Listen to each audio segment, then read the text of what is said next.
মধ্যপ্রাচ্যের আকাশে যেন আগুনের বৃষ্টি। আকাশ চিরে ইসরায়েলি মাটিতে আছড়ে পড়ছে আগুনের গোলা। ভয়ঙ্কর সব ইরানি ক্ষেপণাস্ত্রের মুহুর্মুহু আঘাতে কেঁপে উঠছে তেল আবিব। কয়েক সেকেন্ডের ব্যবধানে একের পর এক বিস্ফোরণ, চারপাশে আতঙ্ক আর ধোঁয়ার কুণ্ডলী। মুহূর্তের ব্যবধানে বিস্ফোরণে কেঁপে উঠছে তেল আবিব সহ বিভিন্ন এলাকা।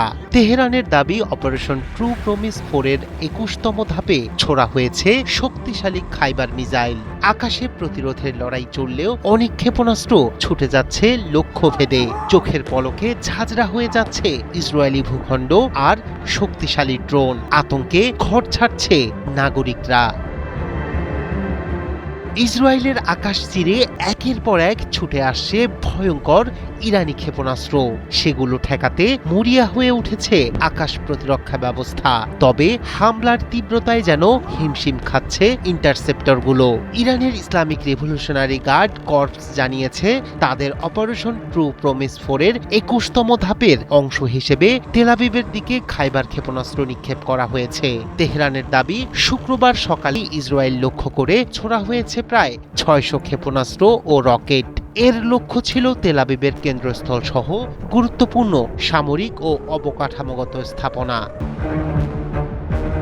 ব্রিটিশ বার্তা সংস্থা রয়টার্স বলছে, এই হামলার সময় ইসরায়েলের আকাশ প্রতিরক্ষা ব্যবস্থা একাধিক ক্ষেপণাস্ত্র প্রতিহত করার চেষ্টা চালায়। ইরানের দাবি অনুযায়ী এই সমন্বিত হামলায় ড্রোন ও ক্ষেপণাস্ত্র একসঙ্গে ব্যবহার করা হয়েছে। এর মাধ্যমে ইসরায়েলের প্রতিরক্ষা ব্যবস্থাকে চাপের মুখে ফেলাই ছিল মূল লক্ষ্য। এদিকে একই সময়ে ইরান দাবি করেছে, ইসরায়েলের একটি অত্যাধুনিক হেরন ড্রোন গুলি করে ভূপাতিত করেছে তারা। ইরানের মধ্যাঞ্চলীয় শহর ইস্পাহানের আকাশে উড়তে থাকা এই ড্রোনটিকে শনাক্ত করে ধ্বংস করেছে আইআরজিসির আকাশ প্রতিরক্ষা ইউনিট।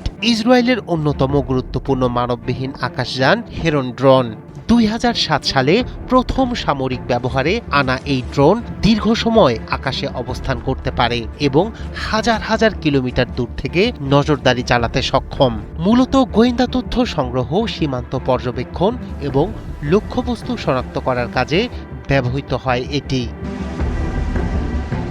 সামরিক বিশ্লেষকদের মতে, এই ড্রোন শুধু একটি নজরদারি প্ল্যাটফর্ম নয়, বরং যুদ্ধক্ষেত্রে তথ্য সংগ্রহের সবচেয়ে গুরুত্বপূর্ণ মাধ্যমগুলোর একটি। আকাশে টানা 30 ঘন্টারও বেশি সময় অবস্থান করে শত্রুপক্ষের গতিবিধি পর্যবেক্ষণ করতে পারে হেরন ড্রোন। ফলে এমন একটি ড্রোন ধ্বংস হওয়া ইসরায়েলের গোয়েন্দা সক্ষমতার জন্য বড় ধরনের ধাক্কা হিসেবে দেখা হচ্ছে। রায়হান কবির শুভ্র, 71।